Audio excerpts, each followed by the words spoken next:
Hey guys, welcome to week 8. This week's top score is me?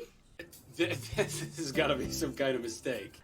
I actually found a clip I liked better than that, but it was in Japanese and dubbed over with the text, this has to be a mistake. This person died 3 years ago. The last time I had a high score was 2019, about 2.5 years ago. So yeah, that would have been about perfect if it was in English. Okay, whatever this is, I already hate it. Shh, it might be another 3 years before I get to do this again. Week 8's high score, my hilarious no way I'm going to win this, defeats Nick's T-Boner is showing 147 to 104.7. I got 29.5 from A.J. Brown, 28.2 from Tom Brady, 21.8 from Darrell Henderson, followed by 15-point-plus games from Tyler Boyd, Nick Folk, and Randall Cobb. I had the optimal lineup in, as really the only notable scorer on my bench this week was Ryan Tannehill, who put up less than Brady. Nick got 16.7 from Keenan Allen and 15.5 from Pittsburgh's defense to lead his team in scoring, followed by a trio of 14-point games from Big Ben, Chase Edmonds, and Damian Harris. You benched the bum that was Tyler Lockett, only for him to finally blow up for a big game with 23.5 points, and you were unable to take advantage of Justin Fields' first game without Matt Nagy calling plays, leading to his 28-point outburst. Still, it wouldn't have been enough to catch me. Week 8's biggest blowout was Drew's anchor CMC waxing Derek's a motherfucker 130.2 to 75.7, a 54.5 point margin of victory. Drew got 24.2 points from Matthew Stafford, 23.1 from Deebo Samuel, and 20.7 from the Seattle defense.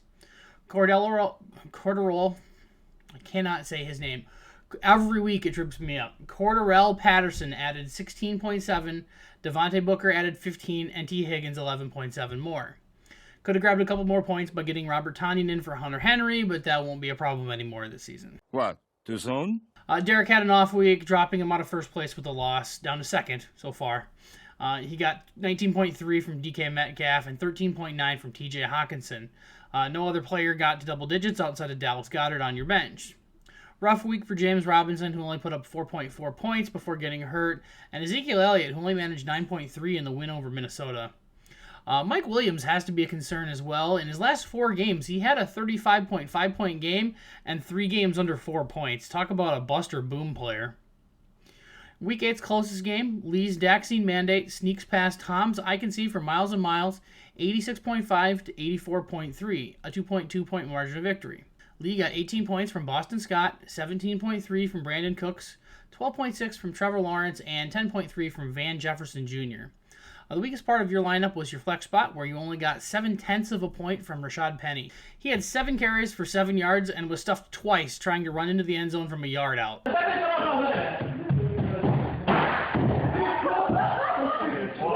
Tom got 16.8 from Adam Thielen, 13.6 from Chuba Hubbard, 13.2 from Kirk Cousins, and 12.5 from Stephon Diggs.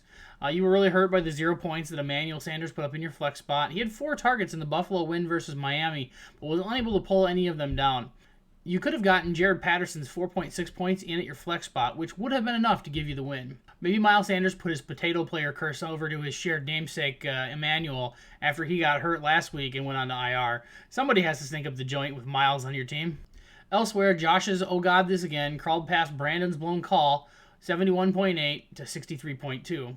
Josh got 16 points from Clay Beasley and 11.2 from Jalen Hurts. You had limited points available on your bench to sub in, but you could have swapped out Brandon Bolden for Gio Bernard to get an 8-point bump in score. It didn't matter, though. You were matched with Brandon on a very, very bad week for him. Brandon had 14 points from Patrick Mahomes and 11.8 from Mike Evans. This was the rough weeks to end all rough weeks for you. Calvin Ridley, no points, as he ended up taking a leave from the team, stepping away to work on personal matters, mental health issues he's currently going through. That happened on Sunday morning, a couple hours before game time. Rob Gronkowski also ended up hanging a 0 on you as he started in the Tampa Bay game, but injured his back, had some back spasms, and was pulled after having just 1 passing target on the day. And then with Ridley stepping away from football temporarily and Henry Ruggs probably stepping away from football permanently, you lost 2 of the 3 wide receivers that you started last week. Pope 2.0's Pew Pews slowed down the heater that Deuce's Quad D's was on, grabbing the win 128.3 to 89.6. In order to beat the Quad D, apparently you need a quad box of 20 bombs, which you got this week from Chris Godwin, Denver's defense, Joe Mixon, and Cooper Kupp. The highest scorer on your team actually was the 27.3 points that Jimmy G put up on your bench. With the win, you take over first place in the league. I also happen to notice that you are the only player left in the league sitting on all $100 left of your free agency budget, which puts you in an excellent place to deal with any injuries should they come up down the stretch. Don't you put that evil on me, Ricky Bobby! Don't you put that on us! Alex got 21.4 from Austin Eckler, 19.2 from Robert Woods, and 15.7 from an idiot known as Aaron Rodgers. What a fucking dumbass. I cannot believe him. Alex, you could have gotten a 15-point boost in points by getting Ty Johnson in for Kenny G, but that was all you had to really close the gap on in this one. Travis Kelce continues to suffer from the poor play of Patrick Mahomes, leading to only 4 catches on the day. He didn't help himself with a fumble either. Trent's Goodell Castro knocked off Pope 1.0's Serenity Now 113.2 to 94.7. Trent got 25.6 from Michael Pittman Jr., 20.3 from Joe Burrow, and a pair of 19-point games from running backs Jonathan Taylor and Najee Harris. Trent had the unique distinction of being the only owner in the league this week to not have any players on IR. Hey, fuck you, buddy! Getting A.J. Dillon in over Dalton Schultz in your flex spot would have bumped you another 5 points. I'm still mad that you actually stole A.J. Dillon from me, as I could really use the running back depth right now, and I wouldn't have kept the waste of space that was Allen Robinson this year. Hey, fuck you, buddy! Pope 1.0 ran the optimal lineup out there, but he didn't have the points to catch Trent. Aaron Jones led the team with scoring with 20.5 points, followed by 15.2 from Tua, 14.2 from James Conner, and 11.6 from Tyler Bass. Obviously, the big news for you this week is the loss of Derrick Henry for the season. He scored 6.8 points while playing on a fractured toe. That was still better than the 4.4 that Alex Collins scored as your only playable bench spot this week. Lots of buys for you this week. You had 3 Baltimore players and Derek Carr all on bye. Finally, Chris's 2 men in a defense defeated Jason's best of times, blurst of times, 116.4 to 111.9. I had a joke prepped here before looking at this matchup about how this was the matchup of the Chiefs versus the guys named Jones to call back to last week, but Jason left 3 of his 4 Joneses on the bench this week. Chris had the superior Jones as Daniel Jones outscored Ricky Seals Jones, 16.1 to 2.2. Chris was led by 22.7 from Eli Mitchell, 21.4 from Tyreek Hill, and 18.6 from the New Orleans defense. Of course, the top-scoring running back on your team was Michael Carter with 27.7 immediately after you tried to trade him to me. Looks like I was wrong after 1 game. I guess we'll see how the rest of the season goes. For Jason, you got 29.5 points from Josh Allen and 22.2 from Amari Cooper. Followed that up with 17.7 from Melvin Gordon and a pair of 11-point games from Jamar Chase and Buffalo's defense. You could have picked up about an extra 4 points by getting New England's defense in over Buffalo, and about 2 more points by moving Melvin Gordon over to running back and benching DeAndre Swift in favor of Jarvis Landry, which would have just nudged you past Chris by about 1.5 points. Swift and Leonard Fournette each scored less than 6 points this week, which was the real weak spot in your lineup, besides tight end, of course, but Chris and you both only scored 2 points and change from your tight end spots. Tight end was kind of a shit show this week across the league, as only 2 tight ends scored more than 10 points, and that was TJ Hawkinson and Dallas Goedert, both owned by Derek. Suck everything here. Suck, suck, suck, suck, suck. At this point, this is a placeholder for Nick's stat, as I'm recording this and I don't have them yet. He said he was going to send them to me a little while ago, but he hasn't gotten there yet. I'm assuming if he doesn't send them, it's because he doesn't want to talk about my matchup versus him, and so let's just assume I'm 10-0 all-time versus him. If he wants to, he can correct me in the comments down below and throw some stats in there. No trades this week. I wanted to give everybody a heads up that the trade deadline is coming up. It's about 2.5 weeks away, November 20th. In terms of this week's free agency frenzy, it was a popular one with everybody trying to bid on Derrick Henry's replacement.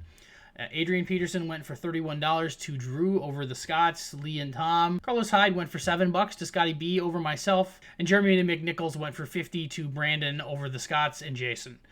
3 running backs there and 3 different players that I came up in second in the bidding for, with my max bidding of $29 for the 2 main guys. Fine. You want to play hardball? Finally, Pat Fryermuth went to Lee over Drew. They tied a $2 bid, but Lee won based on standings. In terms of the wager updates, Randall Cobb somehow only had 3 catches last week, so he's up to 17 on the season. Good shape against Drew, not great shape against Nick. I did win wings against Nick by beating him this weekend, and I'm halfway home on my Jets wins total versus Drew Ritchie. For an update on the Scott versus Scott wager, which was who will pick the most playoff teams at the beginning of the season, we're at about the halfway point after week 8. I would say that Pope 1.0 is probably ahead, but technically we are tied. These 10 teams, I'm going to put up one of these spots here.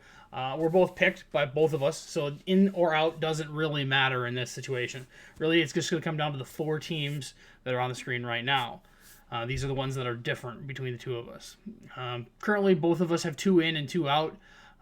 My 2 picks are outside the playoffs, and 2 picks are sitting in the 6 and the 7 spot in the AFC. So I'm hanging on by a thread, while Scott's picks of Arizona and Baltimore are currently leading their divisions, and they're a lot more solid than mine are, I would say. And that's all for Week 8. Good luck to you guys in Week 9. No Steve Cat this week. Somehow managed to not come and join me. I do have a pile of fluff and a Steve Cat, actually. He must have showed up somewhere during the video. So, yeah. Catch you guys later.